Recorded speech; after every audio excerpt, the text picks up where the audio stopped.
Hello, my friend, and welcome back, or welcome to Something for Everybody. My name is Aaron Mashbitz, and today is a solo episode of the podcast where I'm discussing 9 rules to save youth sports. Sports absolutely changed my life. Outside of my parents, sports have made me the person and the man I am today. Youth sports, especially, are supposed to be fun. That is the whole point. And through that, life lessons can be learned, but fun and enjoyment should be the primary objective of youth sports. But far too often, youth sports turn into like a total fiasco. You have crying kids, shouting parents, and nobody wanting to come back. Research shows that 70% of kids drop out by age 13. The number one reason they give, it's just not fun anymore. That's absurd. That's horrible. Our kids deserve better. So I'm a huge proponent of youth sports. There are things you learn as part of a team or on a court or a field that that you can't replicate anywhere else. Youth sports can also instill a lifelong love of movement and other great healthy habits. But, anger, pressure, and win at all cost attitudes can undo all of that good in an instant. And that is what we are seeing currently at large with youth sports. So at worst, youth sports are doing the opposite of what they should. They aren't building up kids, they're breaking them down. They aren't fun and a connective experience for families and communities. They're causing stress and tension, and at worst, tearing these communities and families apart. It doesn't have to be this way. So, again, here are 9 rules for youth sports, for parents, and for coaches that may be able to help what's happening, stop this total downfall of youth sports, and pick it back up the way it needs to be so we can actually support and love our kids. So, number 1, you cannot make greatness, but you can absolutely break it. If a kid is going to be a great athlete, it's going to happen on his own, not from your, yelling or pushing hard. The truth is that all you can do at a young age is get in the way. And so the job of parents and coaches is to create supportive environments for kids to develop and have fun. If pressure and stress are too high, kids stop wanting to play. Countless children who could have had, great relationships with sport end up, burning out because of parents and coaches. We see this all the time. Some may have even been future stars. Of course they could have. The number one goal should be kids wanting to play again next year. If you're 7, if you're 8, if you're 9, if you're 10, the whole goal of the team apparatus should be, I hope every single one of these players wants to come back next year and play again because they enjoyed it. They made friends. They had fun. There was some success. There was all these sorts of things that happen that makes them want to come back and play next year. That's number 1. Then we move on to number 2. The drive has to come from within. Study after study on performance shows that intrinsic motivation is the key. The best way to encourage intrinsic motivation is to let kids explore and find activities that align with their natural talents and temperaments, and then let them have fun doing those activities. The same research also shows the best way to kill intrinsic motivation is to turn everything into a high stakes competition where everything is the Super Bowl and the World Series, where the entire point is to win at all costs. Like, drive from a player emerges over time, not really because your hype speech or, treating the 9U championship again like it's the World Series. It comes from just his natural inclination, his natural talents, or her natural talents or temperaments. And then that becomes intrinsic motivation, right? And so that drive to love that sport or play that sport or go hard at that sport comes over time. And we absolutely cannot treat every 9U game like it's the World Series. You are destroying the love of the game for that player, for that team, for even that whole sport community. And so then we move on to number 3, one of the most important ones. Love your kid, not what they do. Love your kid, not what they do. Kids want to be loved, supported, and cared for. If the only way to get and receive that love is through sport, they're going to play that sport no matter if they like it or not. It's great to obviously connect with your kids over shared interest. I absolutely love baseball. Hopefully, my son wants to play baseball. If he doesn't, so what? I'll connect with him on the interest that he finds that he likes the most. But like most things in life, there's a balance to strike. Your job as a parent, and this is a reminder to myself, by the way, is to love and support your kid in whatever endeavors light them up. Again, baseball and pro wrestling, those are my interests. Will my son like those? I don't know. Maybe. But I'm going to light up the same way on whatever he lights up. And I'm going to connect with him on that and try not to force anything, because I'm using this also as a reminder to myself. A healthy way for a kid to fall in love with something is because they want to, not because you want them to. That's very, very important. So again, number 3 was love your kid, not what they do. And then we move on to number 4.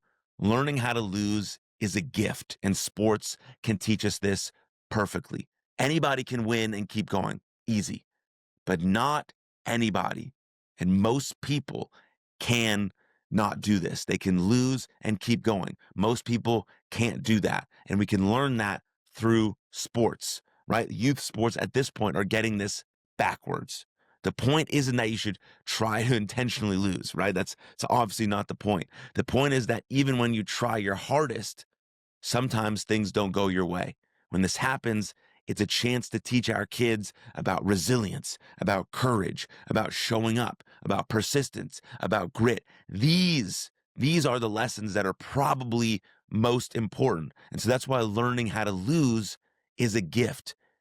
It's a gift. Sure, of course, let's try and win your league. But remember that what happens after you lose is far more important. It's an opportunity to develop character, the character that they're shaping for the rest of their life. And learning how to lose is a gift. Learning how to fall down and get back up is a gift. To bounce forward is a gift. To develop this anti-fragile confidence in oneself can be developed on a field, a court, wherever it is that the sport is being played.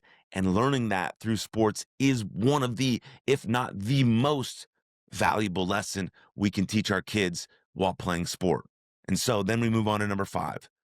The car ride home is the most important part. Focus on effort, not results. Focus on effort, not results. Praising effort over outcomes. After a big win or even a challenging defeat, your kid doesn't want to be coached or lectured or compared to others, right? Please resist the urge to do this. Just be there and love them. Talk to them about how they're feeling. Compliment them on what went well. Ask them what, if anything, they're excited to work on, right? Basic, simple questions.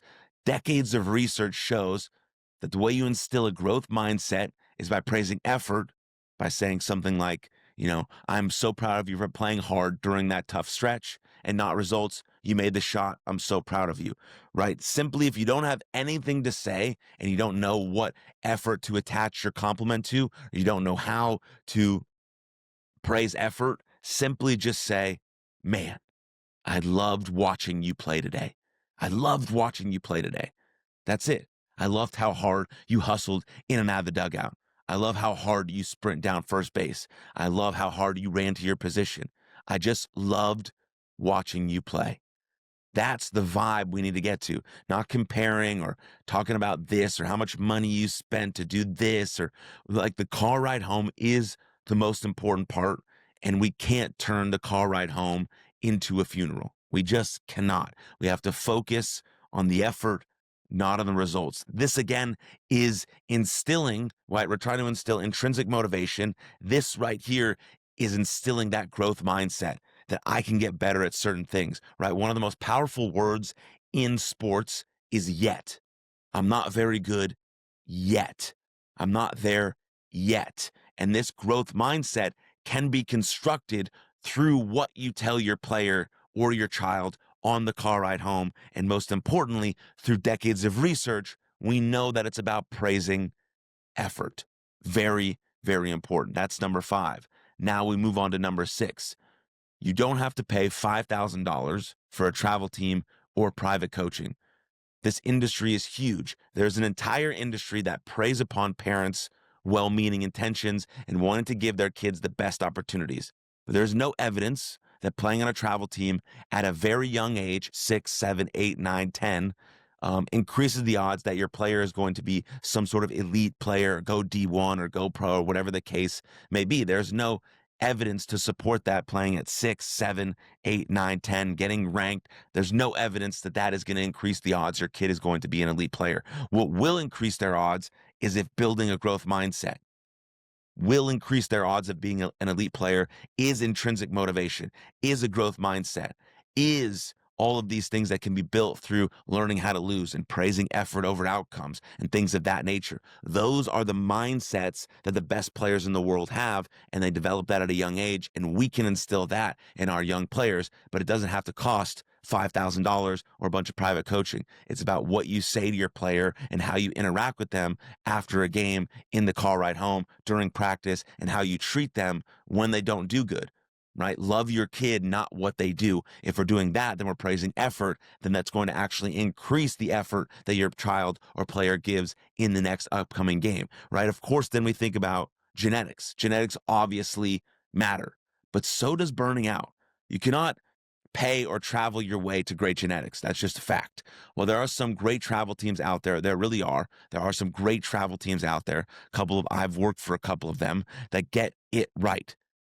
But too many elite teams, quote unquote elite teams, are actually just burnout factories for kids and parents alike, and they are just to blame for 70% of kids dropping out of sports by the age of 13. So don't feel guilty for opting out, choosing a different way, waiting another extra year to go travel ball, right? Really seeing if your kid is super intrinsically motivated by this thing, and he comes to you and says he wants to be elite, he wants to start playing for better teams, right? Then you can make that sort of decision. But instilling these other really foundational mindsets in your player before that happens is absolutely paramount, and will also build their character for the rest of their life, which is most important, because 90% of these athletes will not become professionals. They'll become professionals in something else, husbands and wives and anything else that might happen in the world. And these character traits that they learn from sport can be applied in all domains of their life. And so we go to number 7. We have a few more.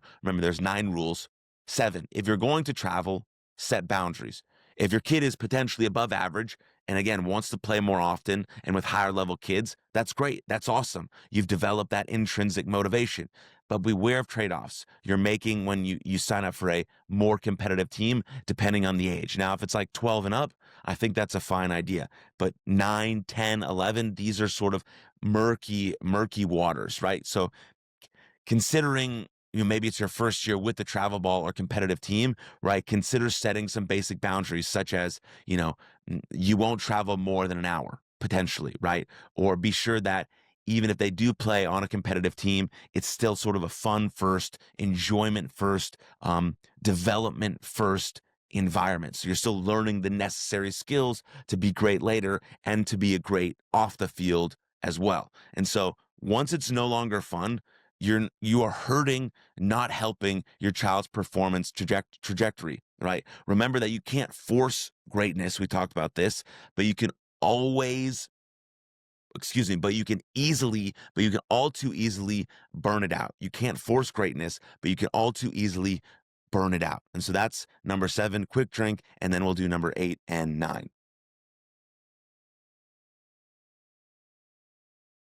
Make sure you drink your water.